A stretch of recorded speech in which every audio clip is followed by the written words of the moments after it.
નમસ્કાર મિત્રો, સ્વાગત છે તમારું અમારી YouTube ચેનલમાં। તો મિત્રો, ખેડૂતો માટે આઈ ખેડૂતનું જે પોર્ટલ છે તે નવું પોર્ટલ લોન્ચ કરી દેવામાં આવેલું છે અને આ નવા પોર્ટલ મારફતે ખેડૂતોએ જો યોજનામાં ઓનલાઈન અરજી ફોર્મ ભરવું હોય તો સૌથી પહેલા તો પોર્ટલ ઉપર પોતાનું રજીસ્ટ્રેશન છે તે ફરજિયાત કરાવવાનું રહેશે।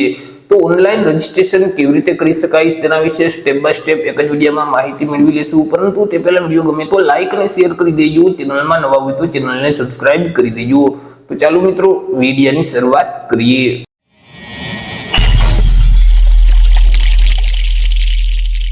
તો સૌથી પહેલા મિત્રો, તમારે તમારા મોબાઈલમાંથી અથવા તો લેપટોપ કે પીસીમાંથી કોઈ પણ એક ઇન્ટરનેટ બ્રાઉઝરને ઓપન કરવાનું રહેશે અને ત્યાં સર્ચ બોક્સમાં ટાઈપ કરવાનું રહેશે આઈ ખેડૂત।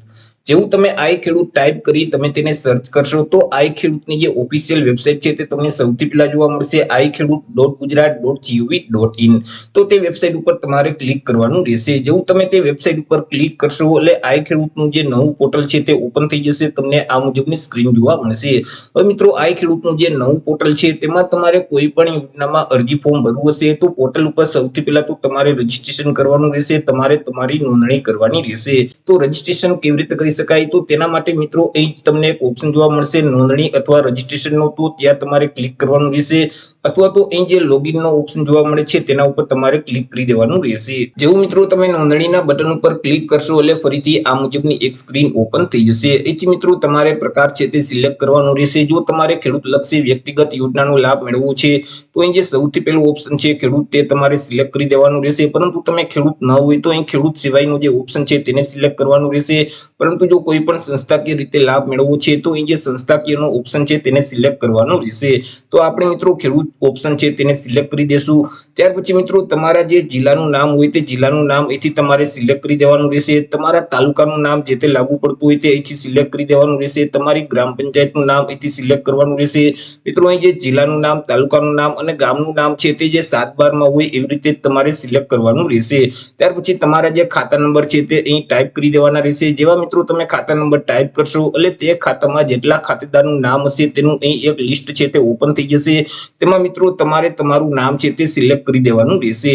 ત્યાર પછી અહીં જે મિત્રો સરવાળો આપેલ છે તેમનો જે તે આન્સર આવતો હોય, જે તે જવાબ આવતો હોય તે જવાબ આ બોક્સમાં ટાઈપ કરી દેવાનો રહેશે અને અહીં જે સાચવો અને આગળ વધો તે બટન ઉપર તમારે ક્લિક કરવાનું રહેશે, જેથી કરી મિત્રો આગળ આ મુજબની એક સ્ક્રીન ઓપન થઈ જશે। હવે તમારા જે મોબાઈલ નંબર છે તે નંબર આ બોક્સમાં ટાઈપ કરી દેવાના રહેશે, ઈમેલ આઈડી છે તે આ બોક્સમાં ટાઈપ કરી દેવાનું રહેશે। ત્યાર પછી મિત્રો અહીં જે ઓટીપી મોકલો તે બંને બટન ઉપર ક્લિક કરવાનું રહેશે, જેથી કરી મિત્રો તમે જે મોબાઈલ નંબર આપેલ છે તે નંબર ઉપર એક ઓટીપી મોકલવામાં આવશે, તેમાં જે ઓટીપી હોય તે આ બોક્સમાં ટાઈપ કરી દેવાનું રહેશે। તમે જે ઈમેલ આઈડી આપેલ છે તેમાં પણ એક ઓટીપી મોકલવામાં આવશે, તેમાં જે ઓટીપી હોય તે ઓટીપી અહીં ટાઈપ કરી દેવાનું રહેશે। ત્યાર પછી તમારે પાસવર્ડ છે તે સેટ કરવાનો રહેશે। તમે જે પાસવર્ડ રાખો છો તે ઓછામાં ઓછો 8 ડિજિટનો પાસવર્ડ હોવો જોઈએ અને પાસવર્ડમાં એક લોઅર કેસ, અપર કેસ, એક સ્પેશિયલ કેરેક્ટર અને ન્યુમેરિકલ આવવું જોઈએ। મિત્રો તમે જે પાસવર્ડ રાખવા માંગતા હોય તે પાસવર્ડ આ બોક્સમાં ટાઈપ કરી દેવાનો રહેશે અને ફરીથી તે પાસવર્ડને કન્ફર્મ કરવા માટે અહીં ટાઈપ કરવાનું રહેશે।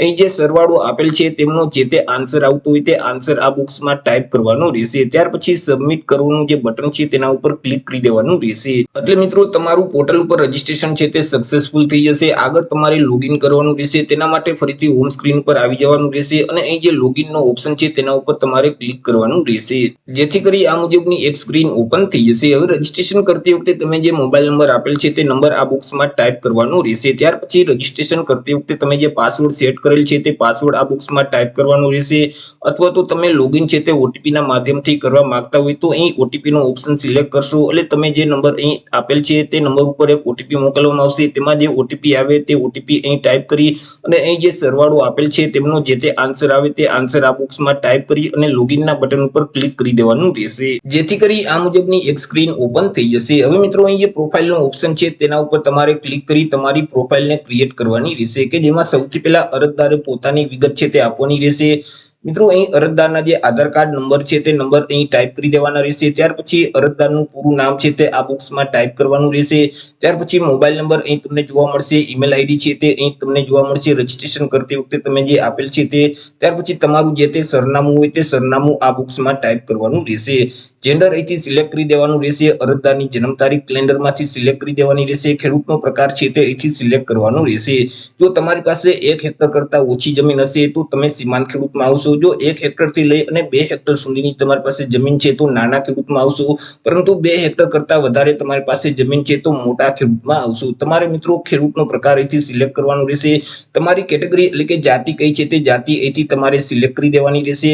ત્યાર પછી જિલ્લાનું નામ અહીંથી સિલેક્ટ કરવાનું રહેશે, તાલુકાનું નામ સિલેક્ટ કરી, ગામનું નામ સિલેક્ટ કરી દેવાનું રહેશે અને એરિયાના પિનકોડ નંબર આ બોક્સમાં ટાઈપ કરવાના રહેશે.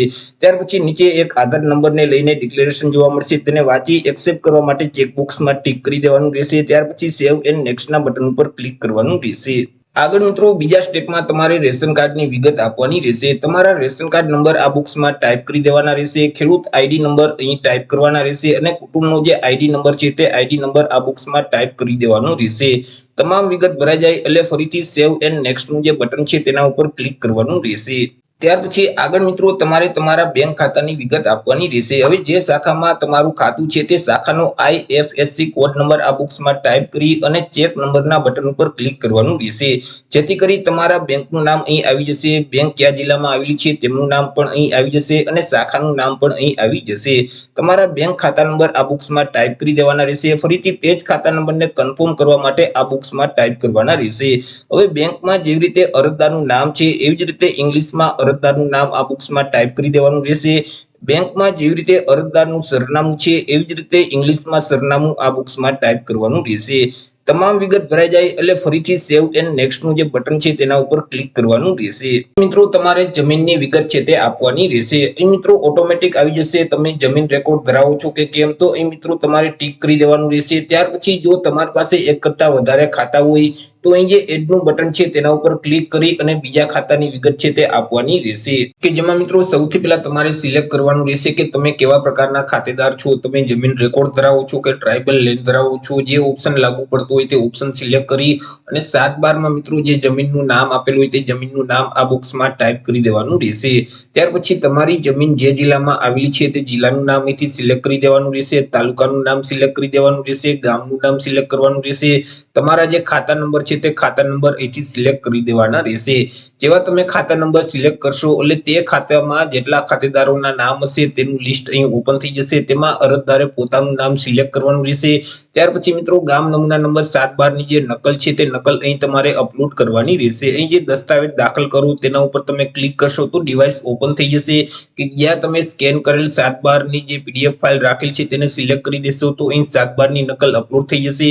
એવી જ રીતે મિત્રો ગામ નમૂના નંબર 8 ની નકલ અહીં તમારે અપલોડ કરવાની રહેશે.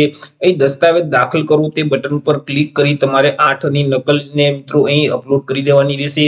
ત્યાર પછી મિત્રો તમામ માહિતી ભરાઈ જાય એટલે અહીં જે સાચુંનું બટન છે તેના ઉપર ક્લિક કરી દેવાનું રહેશે, જેથી કરી મિત્રો તમારી જે બીજા ખાતાની જમીન છે તેની વિગત પણ એડ થઈ જશે. એવી રીતે એક કરતા વધારે ખાતા હોય તો એક એક કરી એડ કરી દેવાના રહેશે. ત્યાર પછી અહીં જે સેવ એન્ડ નેક્સ્ટનું બટન છે તેના ઉપર તમારે ક્લિક કરી દેવાનું રહેશે.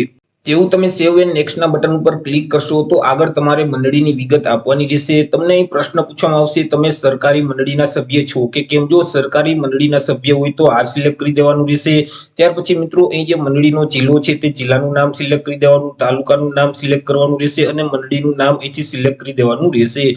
પરંતુ તમે સરકારી મંડળીના સભ્ય નથી તો અહીંથી તમારે ના સિલેક્ટ જ રાખવાનું રહેશે. એવી રીતે મિત્રો તમે દૂધ ઉત્પાદક સરકારી મંડળીના સભ્ય છો કે કેમ. જો સરકારી મંડળીના સભ્ય દૂધ ઉત્પાદક સરકારી મંડળીના તો અહીં આ સિલેક્ટ કરવાનું રહેશે અને ફરીથી મિત્રો તેનો જિલ્લો, તાલુકાનું નામ સિલેક્ટ કરી અને સરકારી દૂધ ઉત્પાદક મંડળીનું નામ છે તે અહીંથી સિલેક્ટ કરી દેવાનું રહેશે. પરંતુ તમે દૂધ ઉત્પાદક સરકારી મંડળીના સભ્ય નથી તો અહીંથી ના સિલેક્ટ જ રાખવાનું રહેશે અને ફરીથી સેવ એન્ડ નેક્સ્ટના બટન ઉપર ક્લિક કરી દેવાનું રહેશે. જેવું તમે સેવ એન્ડ નેક્સ્ટના બટન ઉપર ક્લિક કરશો તો આગળ મિત્રો તમારે ડોક્યુમેન્ટ છે તે અપલોડ કરવાના રહેશે. ડોક્યુમેન્ટ અપલોડ કરવા માટે અહીં જે એડનું બટન છે તેના ઉપર તમારે ક્લિક કરવાનું રહેશે. હવે તમે કયું ડોક્યુમેન્ટ અપલોડ કરવા માંગો છો તેનું નામ અહીંથી મિત્રો સિલેક્ટ કરી દેવાનું રહેશે. જે તમે ડોક્યુમેન્ટ અપલોડ કરવા માંગતા હોય તેનું નામ સિલેક્ટ કરવાનું રહેશે. માનો કે સૌથી પહેલા તો તમારે આધાર કાર્ડ અપલોડ કરવાનું રહેશે, તો અહીં આધાર કાર્ડને સિલેક્ટ કરી અને આધાર કાર્ડની બંને બાજુ છે તે મિત્રો અલગ અલગ તમારે અપલોડ કરવાની રહેશે. આગળની જે બાજુ છે આધાર કાર્ડની તે મિત્રો અહીં સૌથી પહેલા તમારે અપલોડ કરવાની રહેશે. અહીં જે દસ્તાવેજ દાખલ કરો તે બટન ઉપર ક્લિક કરશો તો ડિવાઇસ ઓપન થઈ જશે, કે જ્યાં તમે આધાર કાર્ડની પ્રથમ બાજુ એટલે કે આગળની બાજુએ સ્કેન કરેલી રાખેલ છે તેને સિલેક્ટ કરશો તો અહીં આગળની બાજુ અપલોડ થઈ જશે. એવી જ રીતે પાછળની જે બાજુ છે આધાર કાર્ડની તે મિત્રો તમારે અહીં અપલોડ કરવાની રહેશે. ત્યાર પછી મિત્રો અહીં જે સાચુંનું બટન છે તેના ઉપર તમારે ક્લિક કરી દેવાનું રહેશે। એવી રીતે મિત્રો એક એક કરી તમને જે ડોક્યુમેન્ટ લાગુ પડતા હોય તે ડોક્યુમેન્ટ અહીં તમારે અપલોડ કરી દેવાના રહેશે। ડોક્યુમેન્ટ અપલોડ કરી દેશો એટલે તેનું લિસ્ટ અહીં તમને જોવા મળશે। તો આવી રીતે મિત્રો નવું જે આઈ ખેડૂતનું પોર્ટલ છે તેમાં અરજી ફોર્મ ભરવા માટે સૌથી પહેલા તો તમારે નવું રજીસ્ટ્રેશન છે તે ફરજિયાત કરવાનું રહેશે અને નવું રજીસ્ટ્રેશન છે તે તમે જાતે જ કરી શકો છો। તો આશા રાખું છું વિડીયો પસંદ પડ્યો હશે। વિડીયો પસંદ પડ્યો હોય તો લાઈક અને શેર કરી દેજો। ચેનલમાં નવા હોય તો ચેનલને સબસ્ક્રાઇબ કરી દેજો। ફરી મળીશું એક નવા ટોપિક સાથે એક નવા જ વિડીયોમાં। ત્યાં સુધી જય હિન્દ, વંદે માતરમ।